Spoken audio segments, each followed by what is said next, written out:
Evo ovako, danas ćemo promijeniti novi sajt. On će se zvati novi sajt. U svakom slučaju, kao što uvijek radimo, napravit ćemo prvo indeks HTML stranicu, bez koje sve ostalo nemoguće.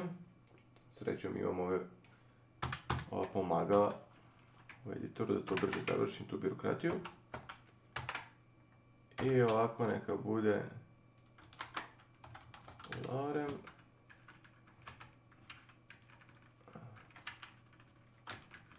malo znači teksta. Ovako neka bude. Ovo je neki čudni jezik, nemojte ništa se, dobro ćete pažnju se čudite, ali on nam daje da završimo brzo skicu stranice. Evo, imamo kao neku skicu stranice, malo sam, ovo lorem ipsum, to je neki kvazi latinski koji program automatski generiše. Sada vidite foru, znači mi sad imamo neki sajt, malo ćemo da smanjimo da bi ga lepo vidjeli, na jednu stranu ovo, na drugu editor. Znači mi sad imamo neki sajt i sad ga razvijamo, na primjer uzmemo i izbrišemo ova dva pasusa, sačuvamo naš fajl i sada moramo da odemo ovdje na ovaj pregledač i da pritisnemo refresh, to je F5. I tek onda on sada ukači šta smo mi uradili. Mi onda ovdje vratimo ove pasuse, opet sačuvamo, opet moramo ovdje, opet pritisnemo refresh. Znači svaki put imamo oko 3-4 operacije da uradimo. Postoji jedna veoma mala, zgodna, dobra alatka koja se zove live server. Pomoću nje moći ćemo da uštedimo bar 1 ili 2 koraka u svakom krugu, jer nam ona automatski osvežava stranicu kad god ovdje nešto sačuvamo, kad god sačuvamo neko novo stanje. Evo sad ćemo da vidimo, znači ovdje nešto promenimo, pritisnemo save, stranica se automatski osveži. Ok, ja sam ovdje ukucao u Google live server da bi vidjeli kako se on instalira. Kao što vidite, live server je npm paket. To znači Node Package Manager, znači to je paket za Node. I instalira se na sljedeći način. Evo piše installation, ovako npm install. Ovo je zastavica G, to znači global live server. Znači instalirat ćemo ga ne da nam bude za neki trenutni projekat lokal, nego da nam bude globalan live server. To ćemo sada uradimo ovdje. Instalirat ćemo ga globalno. Dakle,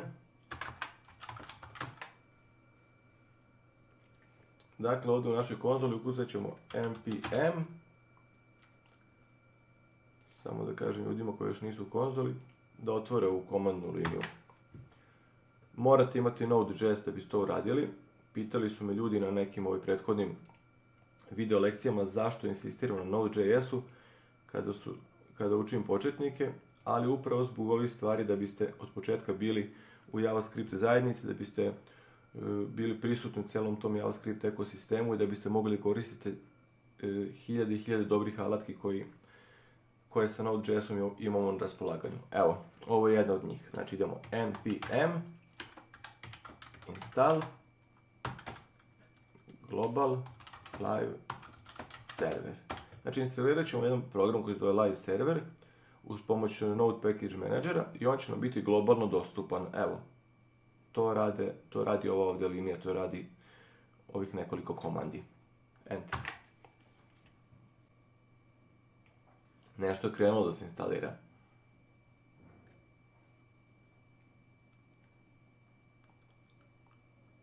Dobro. Instalacija live servera je započela. I sad ću ukratko da vam kažem čemu taj live server služi.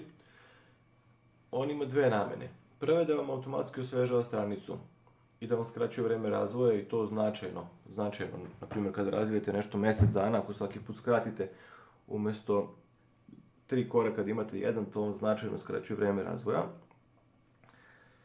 A s druge strane, on vam služi kao mali zgodni lokalni server koji pokrećete. umjesto nekog glomaznog poput Apache-a. Kao što znate, neke stvari ne možemo da uradimo bez servera. Na primjer, ako otvorimo samo ovu indeks stranicu ovako,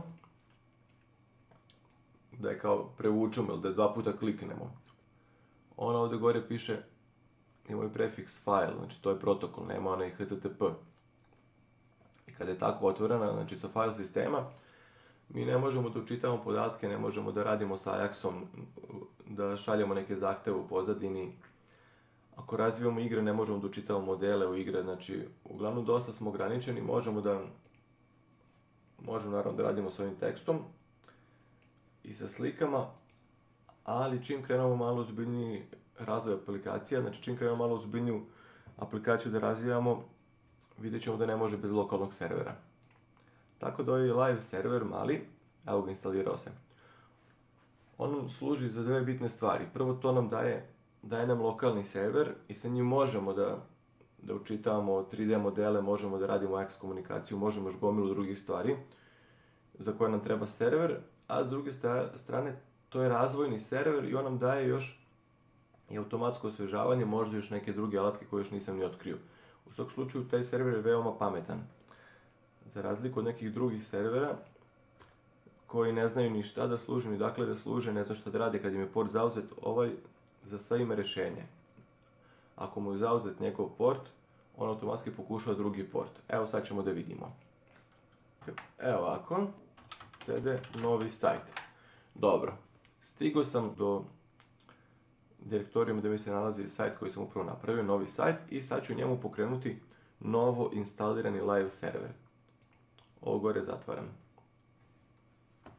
Dakle, gledajte šta se dešava. Live server pokrećem. Znači, šta radi live server? On se pokrenuo i kaže služi sadržaj iz ovog foldera koji se zove novi sajt. Taj sadržaj služi na ovom portu 8080. To je podrazumevani port. Znači, ovdje smo local hostu, on nam je taj port. U svakom slučaju, on pogleda u taj folder, vidi indeks stranicu i sam zaključi da tu indeks stranicu treba da služi. Nikakve parametre ne moramo da prosleđujemo, to je veoma dobro. Samo uđemo unutar tog direktorijuma koji želimo. Znači, to je ovaj direktorijum novi sajt. Kliknemo, ukucamo live server i on automatski krene da služi naš sajt. Sad gledajte prednost. Vidite šta ovdje piše, šta na sajtu, šta piše na editoru. Uzimam, menjam naslov. Pišem zdravo, naravno svete. Snimam, Ctrl S. I pogledajte levo šta se dešava. Ja ništa drugo ne radim. Znači, ja sam samo promijenio ovdje u editoru sadržaj stranice. Ona se automatski ažurira. Sad ćemo da vidimo, brišem jedan pasus i kažem ovo je zaista zgodno. Evo ga. I još nešto napišemo, live server je super alatka. Idemo, vidite kako se naš razvoj sajtova veoma ubrzalo. Evo, napisat ćemo još nešto, ako vam kada zatreba lokalni server, setite ga se. Vidite, eto, to je to jedna kratka, veoma kratka prezentacija, samo da vidite moć jedne male Node.js alatke.